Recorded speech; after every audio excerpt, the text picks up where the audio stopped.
ഞാൻ നിങ്ങളോട് സംസാരിക്കുവാൻ പോകുന്നത് സ്ത്രീകൾ കിടപ്പറയിൽ കാട്ടിക്കൂട്ടുന്ന അബദ്ധങ്ങളെക്കുറിച്ചാണ്. കിടപ്പറയിൽ അവർ കാട്ടിക്കൂട്ടുന്ന ചില പ്രവൃത്തികൾ കൊണ്ട് ലൈംഗികത വേണ്ടത്ര രീതിയിൽ ലഭിക്കാതെ വരിക, ഓർഗാസം ഉണ്ടാകാതിരിക്കുക, ലൈംഗികമായിട്ടുള്ള കലഹങ്ങളിലേക്ക് പോവുക, ഇത്തരം സംഭവങ്ങൾ ഉണ്ടാകാറുണ്ട്. സ്ത്രീകൾ അനുവർത്തിച്ചു വരുന്ന അല്ലെങ്കിൽ സ്ത്രീകൾക്ക് സംഭവിക്കുന്ന തെറ്റുകൾ.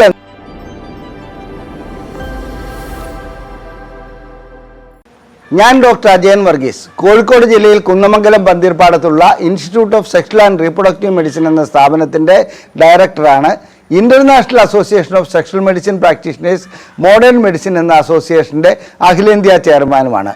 ഇന്ന് ഞാൻ നിങ്ങളോട് സംസാരിക്കുവാൻ പോകുന്നത് സ്ത്രീകൾ കിടപ്പറയിൽ കാട്ടിക്കൂട്ടുന്ന അബദ്ധങ്ങളെക്കുറിച്ചാണ്. കിടപ്പറയിൽ അവർ കാട്ടിക്കൂട്ടുന്ന ചില പ്രവൃത്തികൾ കൊണ്ട് ലൈംഗികത വേണ്ടത്ര രീതിയിൽ ലഭിക്കാതെ വരിക, ഓർഗാസം ഉണ്ടാകാതിരിക്കുക, ലൈംഗികമായിട്ടുള്ള കലഹങ്ങളിലേക്ക് പോവുക, ഇത്തരം സംഭവങ്ങൾ ഉണ്ടാകാറുണ്ട്. സ്ത്രീകൾ അനുവർത്തിച്ചു വരുന്ന അല്ലെങ്കിൽ സ്ത്രീകൾക്ക് സംഭവിക്കുന്ന തെറ്റുകൾ എന്തെല്ലാമാണെന്നുള്ളതാണ് ഞാൻ ഇന്ന് നിങ്ങളോട് ഇവിടെ സംസാരിക്കുവാൻ പോകുന്നത്. നമുക്കൊരു ധാരണയുണ്ട്, ഒരു സ്ത്രീ എന്നാൽ അവർക്ക് ലൈംഗികമായിട്ടുള്ള ഒരു ആഗ്രഹം ഉടലെടുക്കുകയാണെങ്കിൽ അത് തൻ്റെ പുരുഷനോട്, തൻ്റെ ഭർത്താവിനോട് പറയുന്നത് തെറ്റാണ്. അഥവാ അത് അടക്കി ഒതുങ്ങി ഇരുന്നോണം. അങ്ങനെ അടങ്ങി ഒതുങ്ങിയിരിക്കേണ്ട ഒരു കാലഘട്ടമൊക്കെ മാറിക്കഴിഞ്ഞു. ഈ കാലഘട്ടം ഡെവലപ്പ് ചെയ്ത് തന്നെ ഭാരതീയ സംസ്കാരത്തിൻ്റെ ഭാഗമായിട്ടല്ല. അതാണ് ആദ്യം മനസ്സിലാക്കേണ്ടത്. അതായത് ഇത് ഡെവലപ്പ് ചെയ്ത് വിക്ടോറിയൻ ആറ്റിറ്റ്യൂഡിൽ നിന്നുമാണ്. നമ്മൾ ഭാരതീയ സംസ്കാരത്തിലേക്ക് പോവുകയാണെങ്കിൽ വാത്സ്യായൻ്റെ കാമസൂത്രം, അതുപോലെ ഖജുറാഹോയിലെ ശില്പങ്ങൾ, ഇതെല്ലാം നോക്കുകയാണെങ്കിൽ പഴയ കാലഘട്ടത്തിൽ ലൈംഗികതയ്ക്ക് കുറച്ചുകൂടി സ്വാതന്ത്ര്യമുണ്ടായിരുന്നു. സ്ത്രീക്കും പുരുഷനും അതിന് അവസരങ്ങളുണ്ടായിരുന്നു. അതുപോലെ തന്നെ പ്രകടിപ്പിക്കുവാനും പരസ്പരം ബന്ധപ്പെടുവാനുമുള്ള പല രീതിയിലുള്ള സാധ്യതകൾ അവിടെ ഉണ്ടായിരുന്നു. അങ്ങനെ ചെയ്തിരുന്നു. അത് നമുക്ക് ഈ വാത്സ്യായൻ്റെ കാമസൂത്രത്തിൽ നിന്ന് മനസ്സിലാക്കാൻ കഴിയുന്നുണ്ട്. അതുപോലെ തന്നെ ഖജുറാഹോയുടെ ശില്പങ്ങളിൽ നിന്ന് മനസ്സിലാക്കാൻ കഴിയുന്നുണ്ട്. മറ്റ് ചില നമ്മുടെ ഇതിൽ പോവുകയാണെങ്കിൽ, അതായത് വടകരയിലുള്ള ലോകനാർക്കാവിലെ അമ്പലത്തിലും ഇത്തരം ചില ശില്പങ്ങളും പെയിൻറ്റിങ്ങുകളും ഒക്കെ കാണാൻ കഴിയുന്നുണ്ട്. അപ്പോൾ എവിടെയാണ് നമ്മുടെ സ്ത്രീ ലൈംഗികതയ്ക്ക് വിഘാതം സൃഷ്ടിക്കുന്ന രീതിയിൽ കാര്യങ്ങൾ ചെന്നെത്തിയത് ബ്രിട്ടീഷ് അധിനിവേശത്തിന് ശേഷമാണ്. ബ്രിട്ടീഷ് അധിനിവേശത്തിന് ശേഷം, അതായത് വിക്ടോറിയൻ ആറ്റിറ്റ്യൂഡ് ഇവിടെ അടിച്ചേൽപ്പിക്കപ്പെടുകയാണ് ഉണ്ടായത്. നമ്മുടെ രാജ്യത്തുണ്ടായിരുന്ന പല ലൈംഗിക രീതികളും, ഉദാഹരണമായിട്ട് ഇവിടെ നായന്മാരുടെയും നമ്പൂതിരിമാരുടെയും ഇടയിലൊക്കെ ഉണ്ടായിരുന്ന ചില ആചാരങ്ങൾ പോലും അവർ നിയമം വഴിക്ക് നിരോധിക്കുകയാണ് ഉണ്ടായത്. മാത്രമല്ല, ഒട്ടനവധി ലൈംഗിക കാര്യങ്ങളിൽ ബ്രിട്ടീഷ് സാമ്രാജ്യം ഇടപെടുകയും അധിനിവേശക്കാർ നമ്മുടെ ലൈംഗിക കാര്യങ്ങൾക്ക് എങ്ങനെയൊക്കെ ആവണം, അവരുടേതായ രീതിയിൽ കാര്യങ്ങൾ കൊണ്ടുപോകണമെന്ന് ശഠിക്കുകയുമുണ്ടായി. അതാണ് സംഭവിച്ചത്. അതിനുശേഷം ഭാരതീയ സ്ത്രീയുടെ ലൈംഗികത എങ്ങനെയായിരുന്നു, അതിനൊക്കെ വളരെയധികം മാറ്റങ്ങൾ വരികയും സ്ത്രീ എന്ന് പറഞ്ഞാൽ അടുക്കളയിൽ ഒതുങ്ങേണ്ട, അല്ലെങ്കിൽ മറ്റൊരു തരത്തിൽ പറഞ്ഞാൽ എന്നാ വെച്ചിട്ടുണ്ടെങ്കിൽ തൻ്റെ ലൈംഗികത പ്രകടമാക്കുകയോ അല്ലെങ്കിൽ പുരുഷനോട് അതിനെക്കുറിച്ച് സംസാരിക്കുന്നതോ തെറ്റാണെന്നുള്ള ഒരു ധാരണയിലേക്ക് എങ്ങനെയോ വന്നുപോയി. ആ കാലഘട്ടം എല്ലാം മാറിക്കൊണ്ടിരിക്കുകയാണ്. വിക്ടോറിയൻ ആറ്റിറ്റ്യൂഡ് എന്ന് പറയുന്ന ആ സംഭവം തന്നെ ബ്രിട്ടനിൽ ഇല്ലാണ്ടായി കഴിഞ്ഞു. പക്ഷേ ഇന്നും നമ്മുടെ ചില രാഷ്ട്രീയ പാർട്ടികളും രാഷ്ട്രീയ സംഘടനകളും അതിനെയൊക്കെ അനുവർത്തിക്കുന്നതായി കാണാം. ഏതാണ്ട് ഏതെങ്കിലും ഒരു ലൈംഗിക കാര്യം അവർ സംസാരിക്കുമ്പോൾ അതിനെല്ലാം ഈ വിക്ടോറിയൻ ആറ്റിറ്റ്യൂഡിൻ്റെ, അതായത് അതിൻ്റെ പകർപ്പാണ് അവരെടുത്ത് പ്രയോഗിക്കുന്നതായി കാണുന്നത്. അതവിടെ നിൽക്കട്ടെ. ഗ്രേറ്റ് ഇന്ത്യൻ കിച്ചൺ എന്ന് പറഞ്ഞ് ഗ്രേറ്റ് ഇന്ത്യൻ കിച്ചൺ എന്നൊരു സിനിമയുണ്ടായിരുന്നു. അതിലെ നായകനും നായികയും തമ്മിൽ ലൈംഗിക ബന്ധത്തിൽ ഏർപ്പെടുമ്പോൾ അല്പമൊക്കെ ഫോർപ്ലേ ആകാം എന്ന് പറയുമ്പോൾ ഈ ഭർത്താവ്, അതായത് നായകൻ തിരിച്ചു ചോദിക്കുക, അപ്പോൾ എല്ലാം അറിഞ്ഞിട്ടാണ് തിരിച്ചു ചോദിക്കുകയാണ്, എല്ലാം അറിഞ്ഞിട്ടാണ് ഇവർ ഇതിന് വന്നിരിക്കുന്നതല്ലേ. ആ രീതിയിൽ സ്ത്രീക്ക് ഒരു ഭയപ്പാടുണ്ടാകുന്ന അവസ്ഥ ഉണ്ടാകാറുണ്ട്. അതുകൊണ്ട് തൻ്റെ ഓർഗാസത്തെക്കുറിച്ചോ തൻ്റെ അനുഭൂതികളെക്കുറിച്ചോ തൻ്റെ ഇഷ്ടങ്ങളെക്കുറിച്ചോ സ്ത്രീകൾ പറയുന്നത് തെറ്റാണെന്നുള്ള ഒരു ധാരണ എങ്ങനെയോ വന്നു ചേർന്നിട്ടുണ്ട്. ഈ ധാരണ മാറ്റിയെടുക്കേണ്ടതുണ്ട്. സാധാരണ രീതിയിൽ സ്ത്രീകൾ ചെയ്യുന്നത്, അവരെ സംബന്ധിച്ചിടത്തോളം ആദ്യത്തെ തെറ്റ് അവരുടെ ലൈംഗികമായിട്ടുള്ള അഭിലാഷങ്ങളോ അവരുടെ ലൈംഗികമായിട്ടുള്ള ഓറിയൻറ്റേഷനോ അല്ലെങ്കിൽ ഇന്ന രീതിയിൽ ബന്ധപ്പെടണമെന്നോ ഇന്നതിലാണ് എനിക്ക് ലൈംഗികമായിട്ടുള്ള കൂടുതൽ അനുഭൂതി ലഭിക്കുന്നതെന്നോ അവർ തൻ്റെ പുരുഷനോട് പറയാതിരിക്കുന്നു. അതാണ് ആദ്യം ചെയ്യുന്ന തെറ്റ്. രണ്ടാമത്, തനിക്ക് ഓർഗാസം ലഭിച്ചിട്ടുണ്ടെങ്കിൽ ഈ ലൈംഗിക ബന്ധം വഴി എനിക്ക് ഇന്ന മെത്തേഡ് വഴിക്ക് എനിക്ക് രതിമൂർച്ച ഉണ്ടായിട്ടുണ്ട്, എനിക്ക് ഓർഗാസം ലഭിച്ചിട്ടുണ്ട് എന്നുള്ളത് ഭർത്താവിനോട് പറയാതിരിക്കുക. മൂന്നാമത്തെ തെറ്റ്, തന്നെ സംബന്ധിച്ചിടത്തോളം തനിക്ക് ഇന്ന രീതിയിൽ ബന്ധപ്പെട്ടാൽ അനുഭൂതി ഉണ്ടാകാറുണ്ട്, അത് മാത്രമല്ല അത് കുറച്ചുകൂടി ഇന്ന രീതിയിലേക്കാണ് പോകേണ്ടതെന്ന് ഭർത്താവിന് നിർദ്ദേശങ്ങൾ നൽകാതിരിക്കുക, അല്ലെങ്കിൽ ഭർത്താവിനെ അത് ബോധ്യപ്പെടുത്താതിരിക്കുക. ഇതും സ്ത്രീകൾ ചെയ്യുന്ന ഒരു തെറ്റ് തന്നെയാണ്. ഇനി ചില സ്ത്രീകളെ സംബന്ധിച്ചിടത്തോളം അതായത് ലജ്ജാവതിയാകുന്നത് നല്ലത് തന്നെയാണ്. സ്ത്രീയുടെ ഒരു സഹജമായ ലക്ഷണമാണല്ലോ ലജ്ജ. ആ ലജ്ജാവതി എന്ന് പറയുന്നത്, അതായത് അമിതമായ ലജ്ജാവതിയാകുന്നത് ഒരിക്കലും ലൈംഗികതയ്ക്ക് നല്ലൊരു കാര്യമല്ല.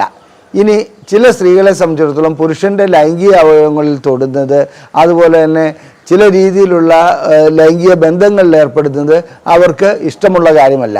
എന്നാൽ ലൈംഗിക അവയവങ്ങളിൽ സ്ത്രീ തൊടുകയില്ല എന്ന് പറഞ്ഞാൽ പുരുഷനെ സംബന്ധിച്ചിടത്തോളം അത് ബുദ്ധിമുട്ടുണ്ടാക്കുന്ന ഒരവസ്ഥയാണ്. ലൈംഗിക ബന്ധത്തിൽ ഏർപ്പെടുന്നതിന് മുമ്പ് വേണ്ടത്ര ഫോർപ്ലേ ചെയ്യുന്നതിൽ ഇതൊക്കെ അതിൻ്റെ ഘടകം തന്നെയാണ്. ഫോർപ്ലേ ഇല്ലാതെ ലൈംഗിക ബന്ധത്തിലേക്ക് ഏർപ്പെടുന്നത് സ്ത്രീക്ക് തന്നെ അരോചകമായിട്ടുള്ള ഒരു ഇടപാടാണെന്നുള്ളതിൽ സംശയമൊന്നുമില്ല. ഇനി ചില സ്ത്രീകൾ രാവിലെ മുതൽ വൈകുന്നേരം വരെ തൻ്റെ ഭർത്താവിനോട് കലഹിച്ചുകൊണ്ടിരിക്കും. അതായത് അത് ചെയ്തത് ശരിയായില്ല, ഇത് ചെയ്തത് ശരിയായില്ല, അങ്ങനെയല്ല ഇങ്ങനെയല്ല വേണ്ടതെന്ന്. അത് തീർച്ചയായിട്ടും നല്ല കാര്യങ്ങളാണ്. ചില ഉപദേശങ്ങളും ചില നിർദ്ദേശങ്ങളും ഒക്കെ നല്ലതാണ്. എന്നാൽ ഇത് നിരന്തരം ഒരേ രീതിയിലുള്ള കുറ്റം പറച്ചിലുകൾ മാത്രമാകുമ്പോൾ കിടപ്പറയെ അത് ബാധിക്കാറുണ്ട്. കിടപ്പറയിൽ ലൈംഗികമായിട്ടുള്ള ബന്ധത്തിലേർപ്പെടുമ്പോൾ ഈ പുരുഷനെ സംബന്ധിച്ചിടത്തോളം ഈ പ്രവൃത്തി, ഈ രാവിലെ മുതലുണ്ടായിരിക്കുന്ന പ്രവൃത്തി അതിന് നേരെ ഗുണകരമാകുകയല്ല ദോഷകരമായി ഭവിക്കുന്നതായി കാണാൻ കഴിയുന്നുണ്ട്. ഇനി ചില സ്ത്രീകൾ അയലത്തെ അദ്ദേഹത്തെ കൂടുതൽ പ്രശംസിക്കുന്നതായി കാണാം.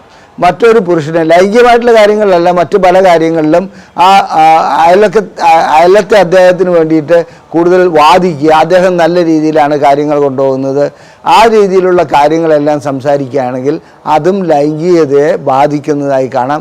കിടപ്പറയിൽ ഒരിക്കലും അയലത്തെ അദ്ദേഹത്തെ പ്രശംസിച്ചുകൊണ്ട് പുരുഷനെ ഇകഴ്ത്തുന്ന ഒരവസ്ഥയിലേക്ക് ഒരു സ്ത്രീയും വരരുത്. ചില സ്ത്രീകൾക്ക് ലൈംഗികമായി ബന്ധപ്പെടുമ്പോൾ പരിപൂർണമായും ഇരുട്ട് വേണമെന്ന്, എല്ലാ സ്വിച്ചുകളും ഓഫാക്കി എല്ലാം പരിപൂർണമായിട്ട് ഇരുട്ടിലേക്ക് പോകണമെന്ന് ആവശ്യപ്പെടാറുണ്ട്.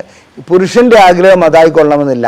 സ്ത്രീ സൗന്ദര്യത്തെ ആസ്വദിക്കാനും അതുപോലെ തന്നെ ലൈംഗിക ഉത്തേജനം ഉണ്ടാകാനും ചിലപ്പോൾ പുരുഷന് വെളിച്ചം ആവശ്യമായി വരാറുണ്ട്. അത്തരം ഘട്ടങ്ങളിൽ സ്ത്രീ ശാഠ്യം പിടിക്കുന്നത്, കിടപ്പറയിൽ ശാഠ്യം പിടിക്കുന്നത് ലൈംഗികതയ്ക്ക് ഗുണം ചെയ്യുകയല്ല ദോഷം ചെയ്യുകയാണ് ഉണ്ടാകുക. ഇനി ഓറൽ സെക്സ്, ചില പുരുഷന്മാരെ സംബന്ധിച്ചിടത്തോളം ഓറൽ സെക്സ് വളരെയധികം താല്പര്യമുള്ള ഒരു കാര്യമാണ്. സ്ത്രീക്ക് താല്പര്യമുണ്ടെങ്കിൽ അതിനോട് സഹകരിക്കുകയാണ് വേണ്ടത്. താല്പര്യമുണ്ടായിട്ട് കൂടി അതിനോട് സഹകരിക്കാതിരിക്കുന്നത് തെറ്റാണ്. ഇങ്ങനെ ഓറൽ സെക്സ് ഒരു അൺനാച്ചുറൽ സെക്സ് ആണോ ഇല്ലയോ എന്ന് ചോദിച്ചാൽ അതിനിപ്പോൾ ഇതുവരെ ഒരു നിയമപരമായിട്ട് അത് അൺനാച്ചുറൽ സെക്സ് ആയിട്ടാണ് ഇന്ത്യയിൽ കാണപ്പെടുന്നത്. അതുകൊണ്ട് രണ്ട് വ്യക്തികൾ തമ്മിലുള്ള ലൈംഗിക ബന്ധം ഏത് രൂപത്തിൽ വേണമെന്നുള്ളത് അവർക്ക് തന്നെ തീരുമാനിക്കാവുന്നതാണ്. അതിനകത്ത് നമുക്കൊരു വ്യക്തമായ രീതി, ഇന്ന രീതിയിൽ വേണമെന്നുള്ളത് ഡോക്ടർമാരെന്ന നിലവിലോ അല്ലെങ്കിൽ ലൈംഗിക രോഗ വിദഗ്ധന്മാരെന്ന നിലവിലോ ഞങ്ങൾക്ക് അടിച്ചേൽപ്പിക്കുവാൻ കഴിയുന്ന കാര്യമല്ല. അത് അവരുടെ സ്വാതന്ത്ര്യം. നിയമപരമായി എന്താണോ ചെയ്യാൻ കഴിയുന്നത് അതിലേക്ക് പോവുക. ചില സ്ത്രീകളെ സംബന്ധിച്ചിടത്തോളം ലൈംഗികമായി ബന്ധപ്പെടുന്നതിന് പൊസിഷൻ, അതായത് ഒരേ പൊസിഷൻ തന്നെയാണ് വേണ്ടതെന്ന് ശഠിക്കാറുണ്ട്. അതായത് മിഷണറി പൊസിഷനാണെങ്കിൽ അതേ പൊസിഷൻ തന്നെ മതി, മറ്റൊരു രീതിയിൽ ലൈംഗിക ബന്ധത്തിൽ ഏർപ്പെടുന്നതിനോട് താല്പര്യമില്ല എന്നല്ല, ചിലർക്ക് ഭയപ്പാടും വരാറുണ്ട്. അങ്ങനെ പൊസിഷനുകൾ മാറ്റാതെ ലൈംഗിക ബന്ധത്തിൽ ഏർപ്പെടുന്നത് കിടപ്പറയിൽ ചെയ്യുന്ന ഒരു തെറ്റാണ്. അത് സ്ത്രീ ആയാലും പുരുഷനായാലും പല രൂപത്തിലുള്ള പൊസിഷനുകളുണ്ട്. ആ രീതിയിലുള്ള പൊസിഷനിലേക്ക് മാറി ലൈംഗിക ബന്ധം തുടരുന്നതാണ് എപ്പോഴും നല്ലത്. പിന്നെ ലൈംഗിക ബന്ധം കഴിഞ്ഞാൽ ചിലപ്പോൾ ഒരു വിലയിരുത്തൽ ആവശ്യമാണ്. ഈ വിലയിരുത്തലുകൾക്ക് പങ്കെടുക്കാതിരിക്കുക, അല്ലെങ്കിൽ അതിനോട് ദേഷ്യം പിടിക്കുക. എപ്പോഴും ഒരു ലൈംഗിക ബന്ധം കഴിഞ്ഞു കഴിഞ്ഞാൽ എവിടെയാണ് തെറ്റുപറ്റിയത്, എവിടെയാണ് ഗുണം ചെയ്തത്, ഇനി എന്തെല്ലാം മാറ്റങ്ങളാണ് വരുത്തേണ്ടത്, അത്തരം ചർച്ചകൾ തീർച്ചയായിട്ടും സ്ത്രീകൾ ചെയ്യേണ്ടതുണ്ട്. സ്ത്രീയും പുരുഷനും ഒരുമിച്ചിരുന്ന് ചെയ്യുകയാണെങ്കിൽ അത് വളരെയധികം ഗുണം ചെയ്യുന്ന കാര്യമാണ്. ശീഘ്രസ്ഖലനമോ അല്ലെങ്കിൽ ശേഷിക്കുറവോ പുരുഷനിൽ അനുഭവപ്പെട്ടാൽ ഒറ്റയടിക്ക് പുരുഷനെ കുറ്റം പറയുക, നിങ്ങളെ കൊണ്ട് ഒന്നിനും കൊള്ളില്ല എന്നുള്ള ഒരൊറ്റ വാക്ക് മതി പുരുഷൻ്റെ ലൈംഗികത പരിപൂർണമായി തകർത്ത് കളയാൻ. അത് മാത്രമല്ല, അങ്ങനെയുള്ള ഇണയുടെ അടുക്കൽ വന്ന് വീണ്ടും ലൈംഗിക ബന്ധത്തിൽ ഏർപ്പെടുവാൻ അവർക്ക് വൈമുഖ്യമുണ്ടാവും. അതുകൊണ്ട് ലൈംഗികമായിട്ടുള്ള ബന്ധപ്പെടലുകളിൽ ചിലപ്പോൾ പരാജയങ്ങൾ സംഭവിക്കാറുണ്ട്. അത് പല കാരണങ്ങൾ കൊണ്ട് വരാം. ചിലപ്പോൾ ശീഘ്രസ്ഖലനം ഉണ്ടാകാം, ചിലപ്പോൾ ഒരു ശേഷിക്കുറവ് ഉണ്ടാകാറുണ്ട്. ഇതൊന്നും അതായത് നമ്മളതിനകത്ത് ആ സന്ദർഭത്തിൽ തന്നെ അതിന് പ്രതികരിക്കാതിരിക്കുക.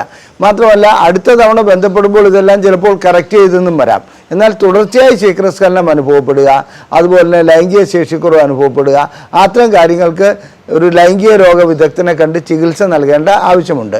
അത് രണ്ടു കൂട്ടരും കൂടെ സഹകരിച്ച് അത് ഇൻഡയറക്റ്റായിട്ട് അവിടെ അവതരിപ്പിച്ച് ചികിത്സയ്ക്ക് പോകുന്നതാണ് നല്ലത്. ടോൾസ്റ്റോയ് പറഞ്ഞിട്ടുണ്ട്, പുരുഷന് ഏത് യുദ്ധമുഖങ്ങളെ അഭിമുഖീകരിക്കാൻ കഴിയും, ആറ്റം ബോംബുകളെ അഭിമുഖീകരിക്കാൻ കഴിയും, എന്ത് പ്രശ്നങ്ങളെയും അഭിമുഖീകരിക്കാനുള്ള കഴിവ് പുരുഷനുണ്ട്. എന്നാൽ കിടപ്പറയിലെ പരാജയത്തെ അഭിമുഖീകരിക്കുവാനുള്ള കഴിവ് മാത്രമാണ് പുരുഷനില്ലാത്തത്. ഈ വസ്തുത സ്ത്രീകൾ മനസ്സിലാക്കേണ്ടതുണ്ട്. അതായത് കിടപ്പറയിൽ ഒരു പരാജയം ഉണ്ടായിക്കഴിഞ്ഞാൽ പുരുഷൻ വല്ലാതെ തളർന്നു പോകുന്നതായി കാണാം. അതുകൊണ്ട് ഏതെങ്കിലും ഒരു രൂപത്തിലുള്ള പരാജയം പുരുഷൻ്റെ ഭാഗത്തിൽ നിന്നുണ്ടെങ്കിൽ അത് ചെറുതാകട്ടെ വലുതാകട്ടെ സ്ത്രീ ഉടനെ പ്രതികരിച്ച് അദ്ദേഹത്തെ അപമാനിക്കുന്ന രീതിയിൽ കാര്യങ്ങൾ കൊണ്ടുപോകരുത്. ഇനി സ്ത്രീയുടെ ഭാഗത്തേക്ക് വരാം. സ്ത്രീയെ സംബന്ധിച്ചിടത്തോളം അവരുടെ ലൈംഗിക ആഗ്രഹങ്ങളും അതുപോലെ തന്നെ ലൈംഗികമായിട്ടുള്ള രതിമൂർച്ച ലഭിക്കലുമൊക്കെ ഓരോ മാസത്തിലെ അതായത് പീരീഡുമായിട്ട് ആർത്തവ ചക്രവുമായിട്ട് ബന്ധപ്പെട്ട് നിൽക്കാറുണ്ട്, മറ്റു കാര്യങ്ങളുമായി ബന്ധപ്പെട്ട് നിൽക്കാറുണ്ട്. അപ്പോൾ ഏതെങ്കിലും ഒരു കാരണവശാൽ ലൈംഗികമായിട്ടുള്ള ഒരു അനുഭൂതി ലഭിക്കാത്തതിന് അങ്ങനെയുള്ള ചിലപ്പോൾ അത് രോഗത്തിൻ്റെ അവസ്ഥ കൊണ്ടും വരാം.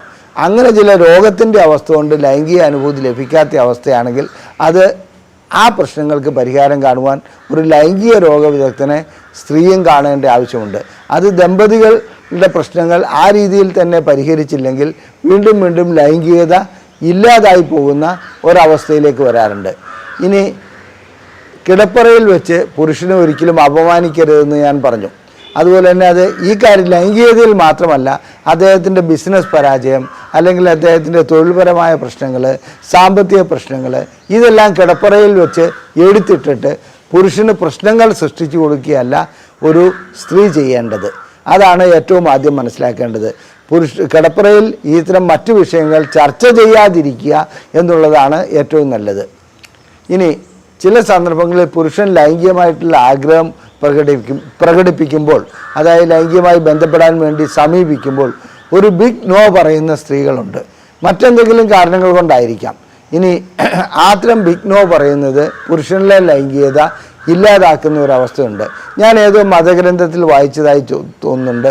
എത്ര കഠിനമായ ദുഃഖമുണ്ടെങ്കിലും, അതായത് സ്വന്തം മക്കൾ മരിച്ചു പോയിട്ടുള്ള അവസ്ഥയിലാണെങ്കിൽ പോലും പുരുഷൻ ലൈംഗികമായി ആവശ്യപ്പെടുകയാണെങ്കിൽ സ്ത്രീ ലൈംഗികതയ്ക്ക് സമ്മതിക്കണമെന്നുള്ളത്. ഇത് എവിടെയാണെന്ന് എനിക്ക് ഓർമ്മയില്ല. അങ്ങനെ ഒരു ഇതിൽ ആ ഒരു വാചകത്തിൻ്റെ അർത്ഥം ഒറ്റയടിക്ക് നമുക്ക് അതിനകത്ത് മനസ്സിലാക്കാൻ കഴിയില്ലെങ്കിൽ കൂടി പുരുഷൻ ലൈംഗികമായി ആവശ്യപ്പെടുമ്പോൾ സ്ത്രീ ലൈംഗികതയ്ക്ക് സമ്മതിക്കാതിരിക്കുകയാണെങ്കിൽ പുരുഷൻ്റെ ലൈംഗികത കുറഞ്ഞു പോവുകയും ഇല്ലാതായി പോകുന്നതുമായിട്ടുള്ള ഒരവസ്ഥയുണ്ട്. രണ്ടാമത് ലൈംഗികതയ്ക്ക് വരുമ്പോൾ വീണ്ടും ഈ ചിന്തകൾ വന്ന് അദ്ദേഹത്തിന് ലൈംഗികമായി ബന്ധപ്പെടാനുള്ള കഴിവ് കുറഞ്ഞു പോകുന്നതായി കാണുന്നുണ്ട്. ഇതുകൊണ്ടാണ് പറയുന്നത് സ്ത്രീയും പുരുഷനും തമ്മിലുള്ള ലൈംഗിക ബന്ധങ്ങളിൽ പരസ്പരം സഹകരിച്ച് നല്ല രീതിയിൽ ലൈംഗിക ബന്ധത്തിലേക്ക് കൊണ്ടുപോവുകയാണ് വേണ്ടത്. ഒരാൾ മറ്റൊരാളെ കുറ്റപ്പെടുത്തുക അല്ലെങ്കിൽ ഏതെങ്കിലും ചെറിയ പ്രശ്നങ്ങൾക്ക് കലഹമുണ്ടാക്കുക, ഇതൊന്നും നല്ല കാര്യങ്ങളല്ല. പിന്നെ കൂടുതലായി ഇന്നത്തെ കാലഘട്ടത്തിൽ നീല ചിത്രങ്ങൾ കണ്ടുകൊണ്ട് ലൈംഗിക ബന്ധത്തിലേർപ്പെടുന്ന ദമ്പതികളുണ്ട്. ഇത് തീർച്ചയായിട്ടും ദോഷം ചെയ്യും. തൻ്റെ സ്വാഭാവികമായിട്ടുള്ള ലൈംഗികമായിട്ടുള്ള ശേഷി ഇല്ലാതാക്കും. തുടർന്ന് വരുന്ന കാലഘട്ടങ്ങളിൽ ലൈംഗികമായിട്ടുള്ള ഉണർവില്ലാതാക്കും. ഇതൊക്കെയാണ് പുരുഷനെ സംബന്ധിച്ചിടത്തോളം ശേഷിക്കുറവ് സൃഷ്ടിക്കുവാൻ അത് സഹായിക്കും. ഇതൊക്കെയാണ് നീലച്ചിത്രങ്ങൾ വഴിക്കുണ്ടാകുന്ന പ്രധാനപ്പെട്ട പ്രശ്നങ്ങൾ.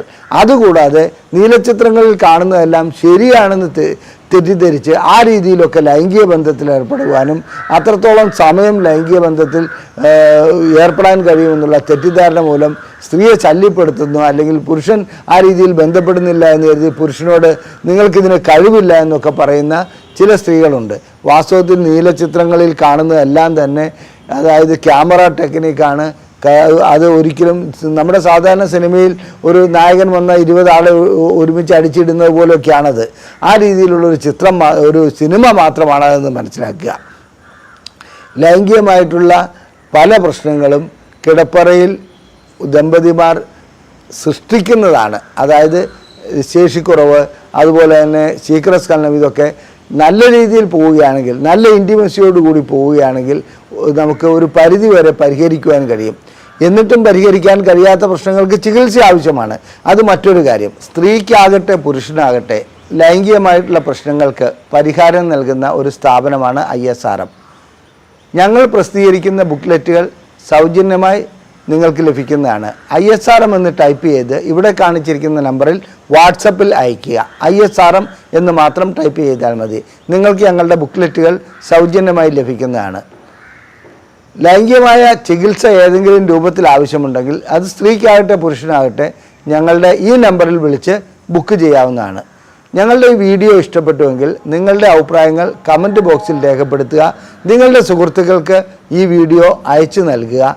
അതുപോലെ തന്നെ ഇത് ലൈക്ക് ചെയ്യുക.